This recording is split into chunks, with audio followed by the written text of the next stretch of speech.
dunks, and then after I bought him the rubber dunks, he bought me some SBs. I mean, it's just some, he likes dunks, so he bought me some dunks, some Chicago Color Wave lows. And they were really nice. So then I think I got him something else, and he got me something else. And so I can't outbuy him, but I can damn sure find some good sneakers. Nice. All right. Well, listen, we know you were itching for a fight, man. It took a long time to get together, but you got one. I guess, how did it feel to finally get something together after you've been, calling for it for a while? It feels good. I like to stay active. I don't like to sit at home and, as I say, warm the bitch for everybody else to come out here and do their thing. I like to stay active. I feel like I'm somebody who's on the roster working as hard as possible. So it feels good to be here. It feels good to be back at work. And damn sure it feels good not to be sitting at home on the couch. You were linked with a lot of different names, right? So I guess how satisfied were you that this is the one that finally got put together? It doesn't really matter who it was. As long as they got me a fight and they got it soon, I was happy. Whether it was D-Rod, whether it was Neil Magny, whether it was Wonder Boy, whether it was fucking 3 or 4 of the other names that they named me, I guess I was just backup fighter to a lot of people. They finally found somebody I didn't have to be backup to, so that's cool. 180 pounds. D-Rod was here earlier. I think he's kind of said it was kind of him that asked for it. I mean, what? Yeah, it's him. Does it change anything for you? I mean, do you read anything into that? No, I fought at 85, fought at 70. I fought at 96 before. It's like I walk around at 192 pounds, so that tells you a lot. I don't really care about a weight class. I don't really care about any of that stuff. I just want to show up. I just want to fight and just be able to beat the brakes off somebody. Do the moments mean anything different to you in terms of it's at T-Mobile, it's potentially Nate Diaz's last fight? Does any of that change? No, it doesn't. I mean, Diaz's career is Diaz's career. I can give 2 fucks about that. You know what I mean? And then, T-Mobile Arena, fucking wherever the Raiders play, or whether at home at the Staples Center, or here, there, or the other. It's like the only difference is a few cool pictures on the wall, and some of them have nicer toilets than the other. I don't really care. The cage is the same. Nice. Last thing for me, I think a lot of people are expecting this to be a pretty exciting fight. Are you expecting this to be, exciting back and forth, that type of fight, or do you think this is one you can dominate? On paper, it's a great fight, and I'm glad that everybody looks at the paper. You know what I mean? But if you look at the paper closely, I feel like I fought the better people, and I feel like you guys are talking about he has good boxing, and I feel like he has shitty street boxing. So we'll find out if he has shitty street boxing or good boxing. We'll have a good night. Coming over here. We spoke with D-Rod earlier this week, and he said when they announced this fight that he felt this was the real main event compared to the Hamzat Diaz fight. Yeah, because he's fighting me. I mean, if it was him fighting somebody else, it wouldn't be anything that anybody was worried about. But he's fighting me, so yeah, it's the real main event. I'm fun. I'm really fun. You know what I mean? Whether I'm being held down on the ground or I'm chasing a crackhead down the street, I'm fucking fun. You know what I mean? So I just like to have a good time. He also said he was surprised they announced this fight for this card. Were you surprised that they announced it for this card specifically? I mean, they literally picked us up for this card specifically. If it wasn't for this card specifically, he wouldn't have got the fight against me. So, no, I'm not surprised at all. He called the weight class, I called the fight, so it's cool. We asked him about, we asked all of your opponents, like, what do you do to prepare for Kevin's talking in there? Do you have to do anything different? He goes, well, I went to juvie. I'm from L.A. Like, if you're not trash talking, you're not really fighting. So what are you expecting from him in there when you guys fight? Nothing at all, honestly. It's like I expect for him to go out there, not move his head that much, get rocked, and hopefully get knocked the fuck out, Kevin, do you still have an issue with Hamzat? I know you guys had that thing at the hotel. I don't have an issue with anybody on the roster. If anybody has an issue with me, that's their problem. I ain't got an issue with nobody on the roster. I feel like that's changed a little bit. I feel like there were times. No, I've never had an issue. Nobody. Now, I'm going to tell you how I feel about anybody. You know what I mean? Dude on the left's a bitch, dude on the right's a bitch, and dude in the middle, he's definitely a bitch. You know what I mean? But, yeah, I don't have a problem with anybody. If you don't have an issue with him, can you tell us how you feel about him? Do you still feel like he was rude to you? I feel like he likes the fucking media. I feel like, he only does this extra wannabe street shit when the media's around. Other than that, he doesn't do it. So, yeah. I mean, when you guys aren't around, he wants to do fist bumps and he wants to be your best friend.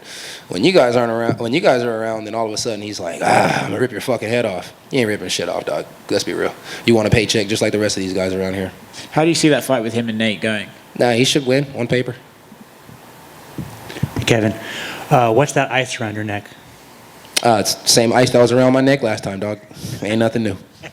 Thank you.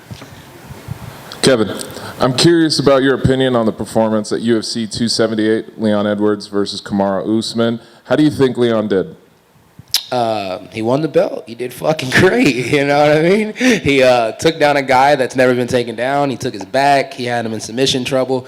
And then he went out there in the last round and threw a massive head kick that ultimately got him the belt. Now, what he did 2, 3, 4 was absolutely trash. But he managed to get done in 5, so that really means a lot. And overall, Leon Edwards is a very pretty striker, and as long as things are going pretty, he's doing good. When things get ugly, he doesn't do so good. Kind of shuts down mentally.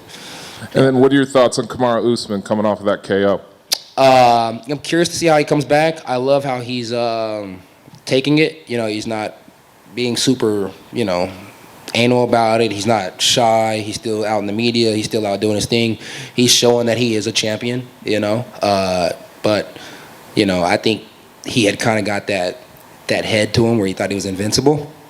And I think it's kind of hard to come back from that when you've been on top for so long. I kind of like Anderson Silva when he was trying to get his belt back. I just don't really think Usman's going to get it back. It's like if Leon Edwards shows up and fights the whole time, like how he fought in the 1st and the 5th, I think he finishes Usman again. That's just my personal opinion. And then if he does get the fucking belt, I think that Chimaev will take the belt from him. I just don't think that Usman has what he used to have in him anymore. I think it's movie time. I think it's time for him to go get paid. So between the two of them, who's the tougher opponent for you? For me, styles make fights. It probably would be Usman. But if he's getting knocked out by Leon, he's definitely getting knocked out by me, and it doesn't take a head kick. Probably just takes a right hand straight down the pipe.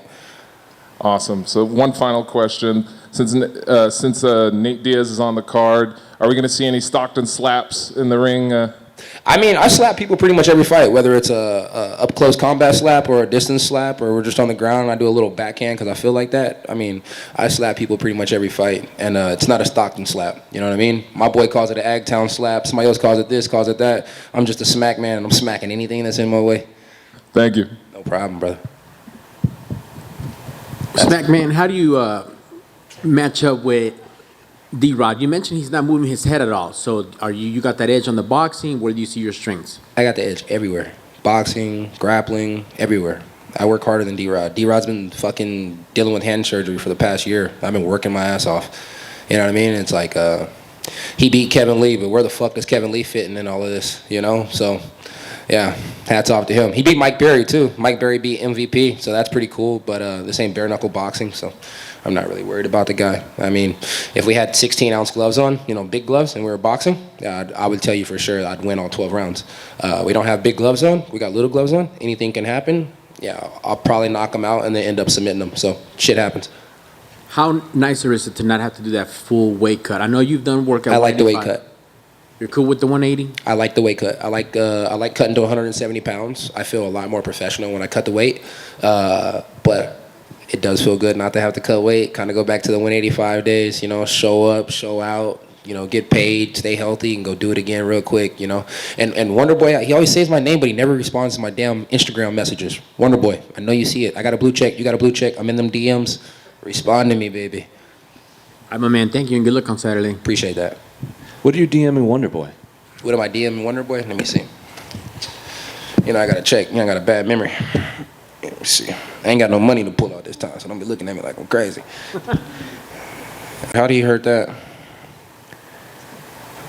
I think it's infected. I told him don't finger men's buttholes. I just sent him a little thing, and I said that I was down because he was like he doesn't want to fight a wrestler, and we all know I can't wrestle for shit. So yeah, I sent him a message. It was like I'm down. How often do you DM him, or is it just the one? I DM'd him. I think I DM'd him like 4 times, but I think I deleted 2 of the messages because I felt thirsty because he wasn't responding. So still 2 up there. They get notifications when you delete messages. That's okay, but you didn't see the message. It might have been like an old post type shit that just went away. Still kind of thirsty, but it is what it is. Yeah, you really can see when they delete messages? Yeah, you'll get a notification saying user deleted message. But you don't know what user though, right? Because every once in a while I get a deleted message and I go back to it, and then the only reason why I know it was a girl because I was going to respond to her later, but I usually got a girl next to me, so I can't respond in time, Yeah. Then finally, you were talking about boxing a little bit earlier. What do you make of Anderson Silva about to box Jake Paul? Shit. Anderson Silva's a fantastic fighter, and I really hope he gets the job done. But if he doesn't, I'm just throwing it out there now. Anderson Silva is a lot older than what he used to be. He's not the same person. An older Anderson Silva knocks out Jake Paul whatever round he chooses. Just being honest. Good. Perfect. Thank you very much.